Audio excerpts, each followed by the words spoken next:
Somebody who hasn't seen the Pixar one, and we'll do it. Yeah. Great. Okay. So the next one, which I thought was really cool, kind of pulling Hugging Face back in. There was this paper that was released. I'll share the link for folks, but the paper is about this model that was created. And what this model does is it can take a singing voice. Okay. And so I've loaded up Adele here. So let me just make sure you can hear this. So like you. Right? And nothing but the best. You got it, right? So, okay. For you. And I did this before because it was taking... Distinguishable from me. That's actually her. That's actually her. That was her, yes. That was her. And she's then amazing. I converted it. So that's a source, and I converted it to John Mayer. And so here... Wait, what? Yes. And they have some different... You can do Michael Jackson, Beyonce, Taylor Swift. Are you doing a cover song of Adele's? Yes, and so if we do this... Oh, wow. Never mind, I'll find someone like you. Whoa. I wish nothing but the best for Sunny. That was... Holy cow. Yeah, pretty... Whoa. Yeah. That's 70% of the way there. Yeah, and I didn't mess around with any of the values or anything like that. I just kind of... Yeah. Holy cow. Pretty wild. Yeah. Wild stuff. Yes.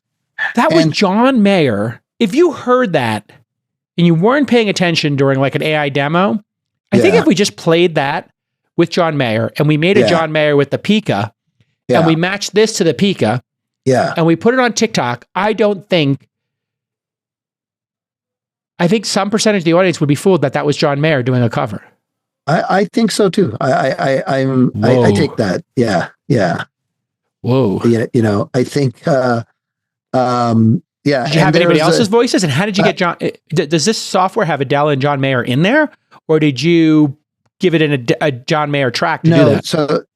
So what they've done is like, you can train this. Let me just flip back to it because I was going to show something else as well. You can train this with your own training data. So you can give it source and targets. So that's what you did here? You gave it Adele as a source? I did not do that. They already have this up on their Hugging Face. So it allows you to do a short little sample. You can't do the whole song. You can only do 3-4 second clips. But all the technology, all the model is open source. The way to do this is available. And it's just, and so they only have the following target singers, which is like Adele, Beyonce, Bruno Mars, Michael Jackson, Taylor Swift. And they only could do Bruno Mars doing the same song. I got it. Yeah, exactly. Yeah, we can. Yeah, this was taking a bit longer. I can try to kick one off here. It takes maybe 30 seconds. No, that's okay. I get it. Okay, so that's wild. Yes. This now gets us into making derivative works from an artist. We're back to that conversation. We are back to that conversation. This to me is an absurd revenue opportunity for like 2 or 3 people. Number one, if Adele wrote that song and John Mayer does a cover, she gets some royalties on it, etc. But John Mayer may not want to do that cover. So John Mayer may say, I am going to allow you to use my voice to cover any song you want. And then those folks, doing a cover, anybody's allowed to do a cover. So this Kanye West, The Backstreet's Back, did you see that like crazy track he released that everybody lost their mind over? Yeah. Rock Your Body. Is that the name of the song, Rock Your Body? He didn't get that. It's not a sample. He did a cover song of it. That's why he didn't need permission as a sample based on what I read. Okay. And so covers, you can't stop people from doing covers, but can you stop people from doing an AI cover? You need John Mayer's permission. Let's see this. So someone took that and applied it with some Christmas songs. And so I'm going to play this here. To the window, to the wall, till the sweat drops down my balls. So this is Burl Ives' classic Holly Jolly Christmas, but his voice singing Little John's Get Low. Okay. And so here we go. To the window, to okay, I see it. Till the sweat drops down my balls. Until all the bitches crawl. Oh my God. Goddamn. I don't know if you'll be able to play that, but it was funny. I think we'll be okay. I mean, if it's fair use. All right. Well, this is an A+. This is my A+ of the day. This is an A+. Okay. This is a game changer. You know why this is really great? I think is because I love when people do Bob Dylan covers. I'm a cover guy. Okay. And I love when people do Dire Straits covers. And I have like a playlist of my favorite covers, and I've had it for 10 years on Spotify, and I keep adding to it. And it's just fantastic to hear somebody reinterpret a song. Now, these are straight re-recordings. There's another aspect to this, which is, and I think that one kind of did it, right? It kept it in the genre of a Christmas jingle. So that's where it's going to get super interesting. He's like, hey, I want to do the Rolling Stones version of Dire Straits' Sultans of Swing. And there is a really great guitar player who he loves Dire Straits, and he will do Guns N' Roses doing Dire Straits, or Dire Straits, Mark Knopfler doing a Guns N' Roses song. But he literally plays the guitar. So he can take the fact that, Slash has a certain energy and style, and then he will reinterpret Sultans of Swing as if Slash was doing it or vice versa, and it is awesome. So this is going to be awesome. A+++. I love this because you know what? If Spotify did this, they could make it part of the spot, this is where like musicians can make 10 times as much money.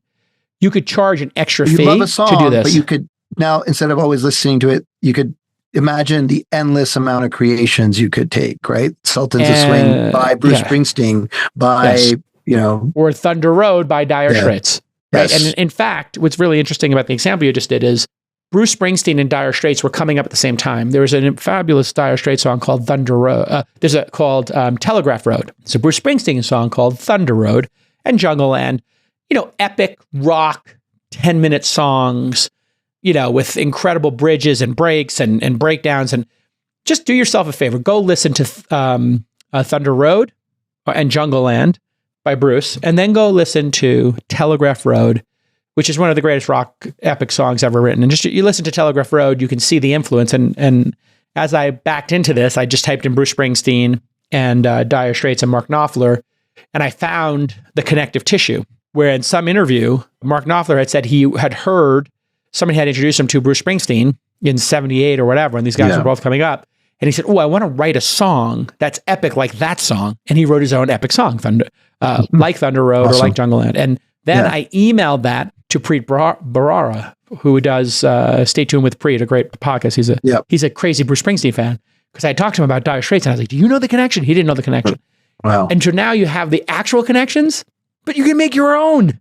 Yeah. You could say, what if, Bruce and Dire Straits did an album together, or they played on each other, and Eric Clapton and Mark Knopfler each other. Yeah. But Eric Clapton and Mark Knopfler used to, because they were the two greatest guitar players at one point, they used to do shows with each other, and you'd have, Mark Knopfler back up Eric Clapton song, Eric Clapton back up Mark Knopfler on Money for Nothing or whatever. Oh, incredible. This is A++, man. Bring this to Spotify now. I want it. Shoot it into my veins.